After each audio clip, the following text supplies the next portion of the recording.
Hello and welcome to Aspire Lessons classes. Welcome to the introduction of the chapter Permutations and Combinations. Permutation and Combinations आपके class 11th का एक chapter है. NCERT के according it's chapter number 7. यहाँ पे क्या है, हम कुछ चीज़ों के अरेंजमेंट्स के बारे में बात करते हैं प्लस उनके कुछ सेलेक्शंस के बारे में बात करते हैं. तो परमुटेशन एंड कॉम्बिनेशन जनरली दो वर्ड्स यूज़ होते हैं. परमुटेशंस यूज़ करते हैं जब हमें किन्हीं चीज़ों को कुछ नंबर ऑफ वेज में अरेंज करना होता है. सिमिलरली वी यूज़ कॉम्बिनेशन, जब हम कॉम्बिनेशन तब यूज़ करेंगे whenever we have to select कुछ चीज़ें हमें कुछ गिवन आइटम्स में से अगर सेलेक्ट करनी हो, there we will use combinations. होता है इन चीज़ों में कई बार कन्फ्यूजन हो जाता है, यहाँ परमुटेशंस लगेंगे या कॉम्बिनेशंस लगेंगे.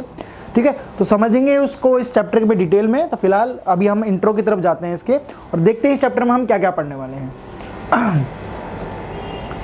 परमुटेशंस एंड कॉम्बिनेशन, जैसे कि मैंने आपको बताया, परमुटेशंस वर्ड का इस्तेमाल हम कब करेंगे, जब भी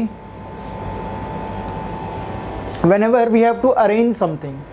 अरेंजमेंट्स के लिए we will use permutations.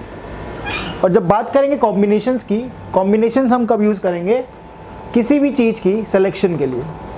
For example आपकी क्लास में from a group of 50 students अगर मुझे 3 बच्चे सेलेक्ट करने हैं तो the number of ways in which we will select them will be 50C3. और ये C क्या है, कॉम्बिनेशन है. 50 में से 3 लोगों को चुनने के तरीके कितने होते हैं, 50C3. We will learn how to solve this. इसको सॉल्व कैसे करेंगे वो हम जब चैप्टर में डिटेल में जाएंगे हम उसे सीखेंगे. ठीक, सबसे पहली चीज़ जो पढ़ेंगे इसमें वो पढ़ेंगे हम फंडामेंटल प्रिंसिपल ऑफ काउंटिंग. उसमें 2 रूल्स हैं हमारे, multiplication rule and addition rule. Multiplication rule क्या कहता है, if there are certain slots जिनको हमें फिल करना है और हमारे पास सपोज m चॉइसेस हैं फर्स्ट प्लेस को फिल करने के लिए, सेकंड चॉइस को फिल करने के लिए n चॉइसेस हैं, सिमिलरली थर्ड प्लेस को फिल करने के लिए अगर मेरे पास p चॉइसेस है, तो टोटल नंबर ऑफ वेज जिनमें ये अरेंज हो सकते हैं वो होता है m cross n cross p. यानी कि इतनी परमुटेशंस या फिर इतनी हमारी क्या है इतनी चॉइसेस बन जाएंगी हमें उस अरेंजमेंट को बनाने की. फॉर एग्जाम्पल अगर सिंपल एग्जाम्पल दिया है आपके एनसीईआरटी में, जहाँ पे आपको क्या बोला है, आपके पास 2 शर्ट्स हैं एंड 4 टाइज हैं. ठीक, आपको कितनी कॉम्बिनेशंस में आप इसे पहन सकते हैं. तो शर्ट्स पहनने के आप पे 2 तरीके हैं, या तो शर्ट 1 चूज़ करेंगे या शर्ट 2. शर्ट 1 के साथ आप चारों में से कोई टाई भी पहनेंगे तो एक डिफरेंट अरेंजमेंट आएगा. सिमिलरली शर्ट 2 के साथ आप चारों टाइज में से कोई दूसरी चारों टाइज में से कोई भी टाई पहनेंगे तो एक दूसरी अरेंजमेंट आएगी.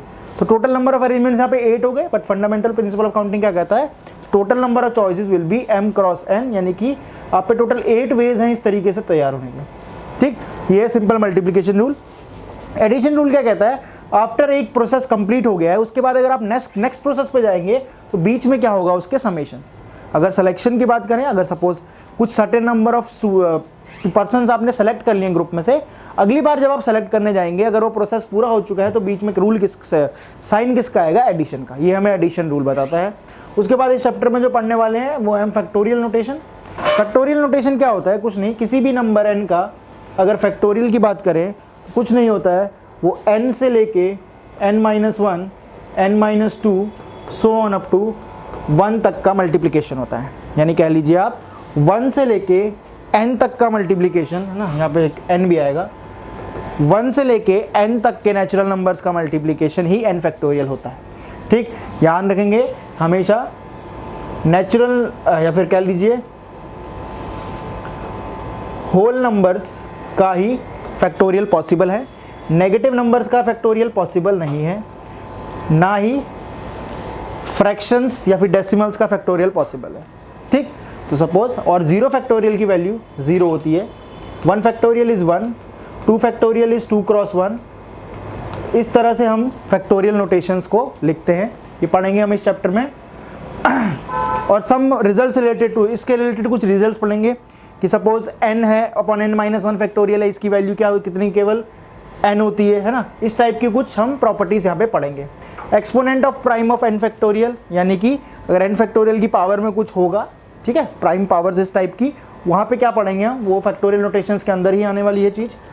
ठीक है, after that we will come to permutations. Permutations आपको बताया था, परमुटेशंस एक तरीका है कुछ वेज, कुछ नंबर ऑफ आइटम्स या फिर एलिमेंट्स को अरेंज करने का. Permutation when all the objects are distinct, जब सारे एलिमेंट्स डिस्टिंक्ट होंगे तब हम परमुटेशंस किस तरह से यूज़ करेंगे. ठीक, permutations we use as NPR अगर n हमारे पे टोटल नंबर ऑफ आइटम्स है, r is the number of ways in which we can arrange, नहीं r is the number of slots we have किसी भी चीज को अरेंज करने के लिए, तो total number of ways to arrange it is will be NPR, ठीक है। तो यहाँ पे NPR हो जाएगा, ठीक। Derivation of formula of NPR का फॉर्मूला होता है n factorial upon n minus r factorial.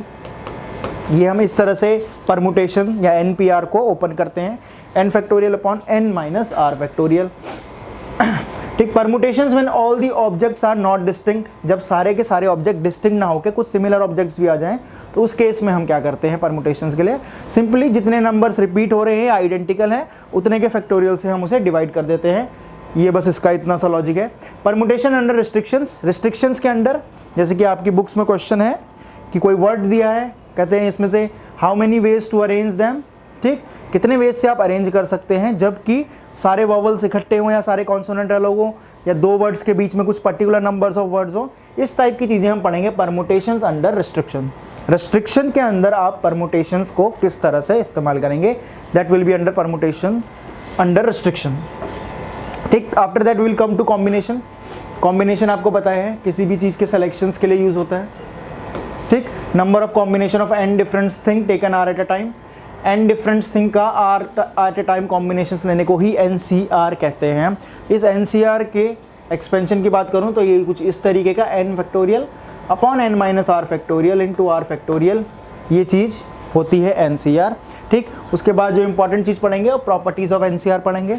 आप में से कईयों ने देखा भी होगा कि NCR is equal to NCN minus R, इस टाइप की प्रॉपर्टीज़ होती हैं, ठीक है। इस टाइप की कुल 8 से 10 प्रॉपर्टीज़ हैं जिनको हम इस प्रॉपर्टीज़ ऑफ कॉम्बिनेशंस में पढ़ने वाले हैं, ठीक। अगेन फिर रिस्ट्रिक्टेड कॉम्बिनेशन, जैसे रिस्ट्रिक्टेड परमुटेशंस था, सिमिलर तरीके से रिस्ट्रिक्टेड कॉम्बिनेशंस के कुछ क्वेश्चंस करेंगे, ठीक। ये टॉपिक वैसे ज़्यादा आपको समझ तभी आएगा जब हम क्या है क्वेश्चंस की तरफ जाएंगे इसके, जो आपको नीचे प्लेलिस्ट में मिलेंगे।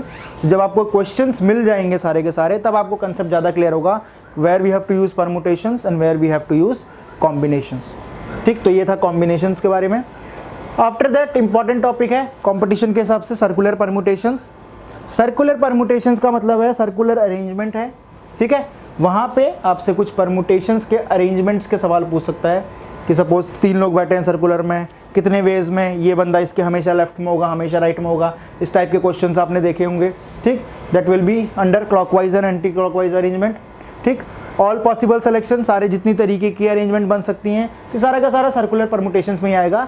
ऐसा जब भी मैं इसको थ्योरी के तौर पे एक्सप्लेन नहीं कर पाऊंगा, but once you see the questions जब आप देखेंगे तो आपको खुद समझ आएगा कि है ना कि क्या ट्रिकी क्वेश्चंस हैं, क्या मतलब ट्रिक लग रही है उनमें। We will use permutation combination या किन्हीं क्वेश्चंस में हम दोनों के दोनों का इस्तेमाल करेंगे, ठीक। तो ये सारे के सारी चीज़ें आपको क्वेश्चन से समझ आएगी। Once you go through the playlist आपको ये सारे के सारा चीज़ें वहाँ पर मिलने वाली हैं, ठीक। इंपॉर्टेंट टॉपिक इसलिए है बिकॉज परमुटेशन एंड कॉम्बिनेशंस आपको मैथमेटिक्स में may be probability, binomial theorem, इन जैसे चैप्टरों में भी हेल्प करती है परमुटेशंस एंड कॉम्बिनेशंस, ठीक है। तो देखिए जाके नीचे लेक्चर्स, और लेक्चर्स में प्रॉपर नोट्स बनाइए ताकि रिवीजन के टाइम पे आपको क्या है हेल्प मिले और आप जस्ट एक ओवरव्यू लेके आप चैप्टर को पूरा समझ लें, ठीक है। तो मिलते हैं आपसे लेक्चर्स में, तो फिलहाल के लिए इतना ही। Thank you very much.